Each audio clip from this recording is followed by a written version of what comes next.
इन दिनों रेडाना जो बाड़मेर का है वो एक रेडाना रन मिनी गोवा बनता जा रहा है, जो रोजाना हजारों की संख्या में पर्यटक आ रहे हैं। पर्यटन स्थल बनाने को लेकर क्या प्रयास करेगी राज्य सरकार? बाड़मेर जैसलमेर के अंदर रेडाना जैसे बहुत स्थान है, उनका हमारी जिम्मेवारी बनती है कि पूरे दुनिया के नक्शे के ऊपर हम लोग कैसे लेकर जाएं। सरकार अपनी तरफ से ये चीज़ें कर रही है, मीडिया को अपनी बात इसके अंदर करना चाहिए, जनप्रतिनिधि और दूसरे लोगों को भी करना चाहिए। सिर्फ रेडाना ही नहीं है, आज आप जहाँ बैठे हो उससे कुछ चंद किलोमीटर के आगे ये रण है। इस रण की भी उसी तरह से अगर मार्केटिंग होगी तो अपने आप के अंदर पर्यटन की बहुत बड़ी संभावना है। बाकासर के रण की भी होनी चाहिए, रेडाना की भी होनी चाहिए। ऐसे कई स्थान है बाड़मेर जैसलमेर के अंदर जिसके हम लोग दुनिया के मानचित्र के ऊपर हम एक पर्यटन स्थल के तौर के ऊपर उसको लेकर जाएंगे। ये जिम्मेवारी सबकी, सिर्फ सरकार तक सीमित नहीं जी सर, गहलोत सरकार के अंदर मंत्रिमंडल का विस्तार हो रहा है, अभी ऐसा सुनने में आ रहा है। क्या हमारे बाड़मेर को भी कोई नया मंत्री या कुछ पद मिलेगा? ये सुनी सुनाई बातें का जवाब तो मेरे पास है नहीं। ये अधिकार मंत्रिमंडल का गठन का अधिकार जो मुख्यमंत्री होता उनका होता, सलाह देने का अधिकार उनसे ऊपर जो फैसले करने वाले हैं उनके ऊपर। तो ये तो वही उचित जवाब दे सकेंगे। ये इस बात के लिए मेरे पास कोई जवाब नहीं, क्योंकि मेरे पास नहीं तो मेरे पास ये अधिकार है मंत्रिमंडल का गठन करने का, और नहीं मेरे पास अधिकार है कि मंत्रिमंडल के गठन के अंदर सलाह देने का। Thank you sir. Border area में अभी टिड्डी खत्म हो गई, लेकिन खागा बहुत ज़्यादा हो रहा है और किसान इससे बड़े ही चिंतित हैं। पहले कोरोना की मार और टिड्डी की मार, अब वापस खागा की मार। सरकार इसके लिए क्या करे?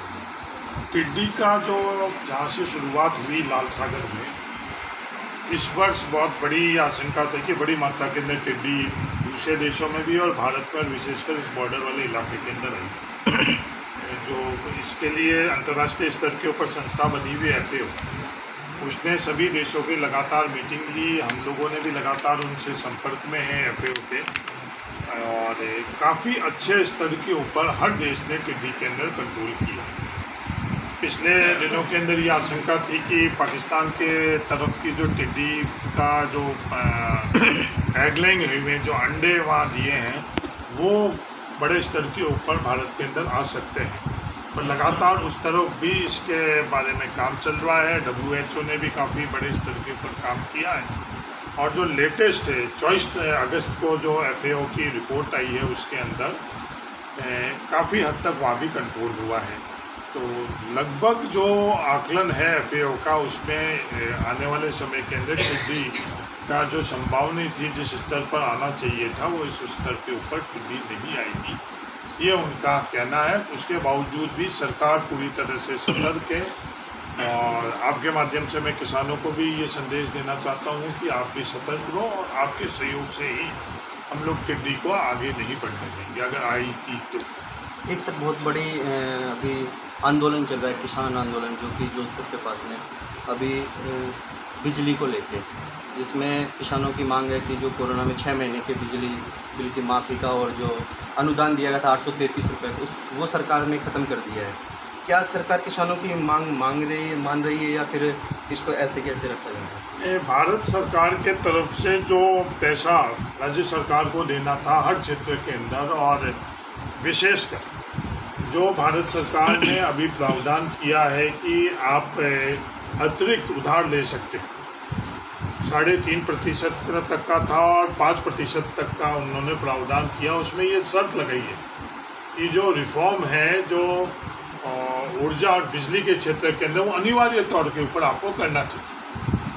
भारतीय किसान संघ RSS का एक संगठन है और उनकी खुद की सरकार भारत के अंदर है और वहाँ केंद्र सरकार नरेंद्र मोदी जी तो फैसले अलग कर रहे हैं और किसानों के बीच में आकर वो अलग बात कर रहे हैं। तो मेरा उनसे भी ये निवेदन है कि आप किसानों के बीच में जो भी सच्चाई है, ये जिम्मेवारी सभी की है कि किसान को कैसे हम मजबूत करें, उनके लिए फैसले हम लोग कैसे करें, वो ईमानदारी यहाँ रखें। पिछली दफ़े जब राजस्थान के अंदर इनकी सरकार थी तो इन्होंने बिल्कुल भी ये 800 रुपये की जो आप बात कर रहे हो उसका प्रावधान, इन्होंने वित्तीय प्रावधान ही नहीं किया। सिर्फ जब सरकार जाती हुई इनको खुद को दिख रही उस समय उन्होंने ये घोषणा करी। वित्तीय प्रावधान करना अनिवार्य तौर के ऊपर जरूरी है। तो आज ये लोग जो बात कर रहे हैं उनसे पूछना चाहता हूँ, जब आपने फैसला किया वित्तीय प्रावधान आपने किया या नहीं किया? तो आपने ये फैसला किया तो 5 साल के अंदर किया या नहीं किया? तो कथनी और करनी के अंदर ही अंतर नहीं रखें। किसानों के ऊपर राजनीति नहीं करें, किसानों के लिए राजनीति करें और हम सबका दायित्व बनता है।